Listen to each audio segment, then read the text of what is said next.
Si, hein. En plus, tu peux me mettre là, hein, si tu veux. Vas-y, c'est parfait, tu auras l'air très grand là. Parce que je peux même mettre, tu sais, j'ai une technique pour augmenter un peu ma carrure. Selon la position. Ok, bon, Ouais. on y va sans se poser de questions. Et si, justement. Enfin, si, en se posant des questions. Dis-moi.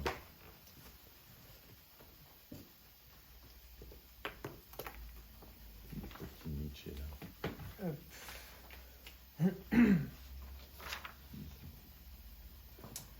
Alors donc c'est un nouveau, une petite tentative de format un peu particulière. Ouais.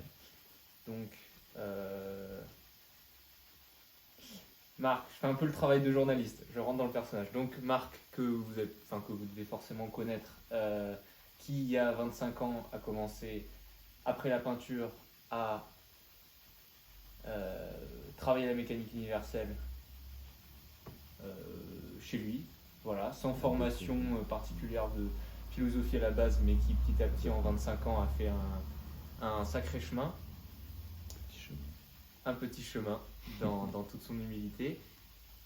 Et moi j'ai découvert Marc tout simplement en voyage, on a cassé une chaîne à vélo et donc le hasard il y a 2 ans nous a fait nous rencontrer et moi une année plus tard j'ai repris contact avec Marc pour des raisons en plus moi je suis étudiant en cinéma du coup d'ailleurs pas du tout en philosophie donc c'est pas je vais pas vous donner une approche très universitaire mais parce que je peux pas la donner mais du coup je vais essayer de parler plus avec le cœur avec ce qui m'a touché dans la mécanique universelle et donc voilà on va voir un petit peu ce que ça donne. Et donc il y a 1 an, ce qui m'a beaucoup touché, moi, c'était surtout le message positif en fait derrière la mécanique universelle, un message vraiment de réconciliation qui même moi dans ma vie m'a aidé et même dans ma démarche presque politique aussi en tout cas à l'échelle de l'humanité. Et je suis parti de la mécanique universelle, des questions me sont venues un petit peu, des remarques, des choses comme ça. Et j'ai remarqué après que tout allait vraiment vers le positif, mais je vais commencer par quelques questions qui sont d'ordre presque de précision de Marc, qui va pouvoir à chaque fois préciser un petit peu autour de ses idées. Voilà. Donc déjà, j'ai vraiment, moi qui suis vraiment... du coup c'est un peu mon prisme, donc je vais essayer de ne pas trop dire moi. Mais du coup, moi qui suis plutôt un agissant, qui bouge partout et tout, d'ailleurs un petit peu comme Marc à la base, ce qui m'a marqué c'est vraiment le côté ressentir. J'ai la sensation que c'est vraiment le triomphe du ressentir sur le agir, mais que dans notre imperfection aujourd'hui, on a besoin d'agir pour grandir, donc on doit continuer à agir pour faire grandir l'humanité vers sa perfection, mais à la fin on arrive quand même au dépassement du agir et au simplement ressentir. Mais pour l'instant, on est quand même contraint dans notre condition humaine d'être dans le agir. Oui, voilà, il faut préciser simplement le triomphe, ce que tu entends par triomphe du agir. Le triomphe du agir, c'est la finalité, c'est le but, un des buts sans doute de l'humanité, c'est sa finalité. Là, oui, c'est le triomphe du non-agir, le triomphe du ressentir. Puisque, selon moi, l'humanité évolue vers cet état de perfection qui est l'extase. Donc, et l'extase qui est un état profondément passif. Voilà, c'est un état de contemplation. Alors, peut-être que il y a différents états d'extase, des états d'extase actifs qui peuvent, tu vois. Mais bon, moi, par rapport à l'expérience que j'ai vécue, c'est un état de contemplation, un état de passivité. Mais par contre, on a un sentiment d'être en vie beaucoup plus intense que dans la vie ordinaire. La seule chose, c'est qu'on n'est pas en action constructrice. Voilà, c'est ça. On est en action de réception. De réception. Et ce qui est intéressant, c'est ce que tu dis, c'est ce sentiment d'exister, il est plus puissant dans le fait de ressentir dans ces moments-là que dans le fait d'agir. Alors que des fois, on agit beaucoup pour sentir exister. Ouais, et moi, c'était un passage de ma vie, du coup, qui m'a, pour faire un petit parallèle personnel, c'est ça que la méca, elle est arrivée comme presque comme au bon moment, comme la cerise sur le gâteau. C'est-à-dire que moi qui agissais beaucoup, j'avais la sensation pour me sentir exister, construire quelque chose. Ben, le fait de voir que non, c'est dans le ressentir, c'est souvent justement en s'oubliant un petit peu, sans bouger partout, mais plutôt de s'ouvrir au monde, il y a ce sentiment d'existence qui nous traverse, quoi. Complètement. Mais en même temps, ce sentiment d'exister à travers l'action, il est inhérent à l'homme constructeur que nous sommes. Nous sommes des hommes constructeurs. Alors c'est pour ça que je détaille, je dis nous étions des primates naturels, nous sommes des hommes constructeurs, c'est-à-dire toute la partie de l'humanité, qui construit cet état de perfection.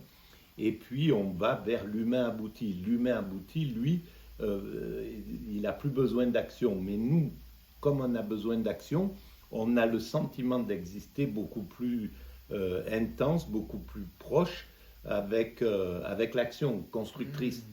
Et on a un peu l'impression que l'extase, l'éveil ou l'ataraxie, les moments justement où il n'y a pas d'action, c'est un peu des états morbides parce qu'on ne les comprend pas. Et c'est ce qui nous pousse à construire plutôt qu'à désirer nous anéantir en fait dans la contemplation, si tu veux. D'accord.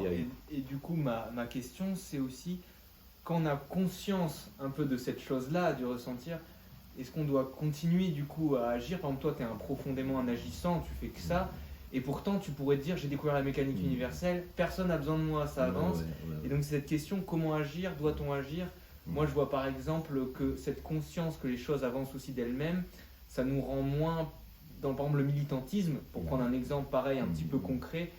Moi, de m'être rendu compte de ça, et d'avoir un regard plus aimant, mais du coup plus passif, au final, je suis vraiment sorti des manifs, je suis sorti de ça. Peut-être c'est qu'une passe, mais je suis plus passif, et je me rends compte que c'est pas forcément la solution, parce que ce qui font avancer, c'est agir. Donc voilà, le rapport entre agir et... Bien sûr. Et je pense que ça, c'est... même si, par exemple, je sais que le bonheur, c'est la contemplation, je ne peux pas plonger là-dedans. Il y a quelque chose qui me pousse à être dans l'action, à ne pas rechercher l'extase. Pourtant, je sais à quel point l'extase, c'est un délice. Mais il y a quelque chose qui m'oblige à agir pour l'humanité. À travailler pour l'humanité. Donc, voilà, il y a et c'est une sorte de ruse de la raison, quoi, qui nous pousse qui fait que notre instinct, mais je pense qu'il n'y a pas que, il y a l'instinct, mais il y a aussi notre constitution, parce que on a une énergie à dépenser dans une journée. Le soir, alors dans la journée, on dépense notre énergie d'une manière ou d'une autre. Il faut qu'elle soit dépensée, cette énergie, sinon on est mal, on vit mal la vie. Donc, quand on a dépensé cette énergie, le soir, on la reconstitue. Dans la nuit, c'est fait pour ça, on reconstitue notre potentiel d'énergie et le lendemain, on recontinue à travailler pour l'humanité. Et donc, là, il y a quelque chose d'organique qui nous pousse à l'action. Tu vois, je pense que c'est très difficile. C'est pas pour rien que l'extase voulue, moi, l'extase que j'ai vécue, c'était une extase accidentelle. Voilà, c'est venu comme ça. Mais l'extase voulue, c'est extrêmement difficile. Les moines zen, les moines, les soufis, ceux qui cherchent la béatitude à travers la religion, ils se rendent compte que c'est quelque chose qui est extrêmement difficile. Il me semble que c'est Plotin qui voulait atteindre cet état et qui, par expérience, a réussi à atteindre quelquefois 5 minutes d'extase. C'est très très compliqué. C'est compliqué parce qu'il faut anéantir son ego. Et l'ego, pour l'homme constructeur que nous sommes, il n'a pas envie de quitter le game, quoi. C'est ça, on comprend que le agir est quand même lié à l'ego et que en même temps de plus en plus on aurait de moins en moins, on peut imaginer ça dans l'évolution de l'humanité, il y aurait de moins en moins d'utilité à agir, en tout cas le ressentir prendrait de plus en plus de place par le agir. par rapport au Voilà. agir, tout comme notre ego petit à C'est petit ça. s'effacerait, laisserait de place à Voilà. une conscience.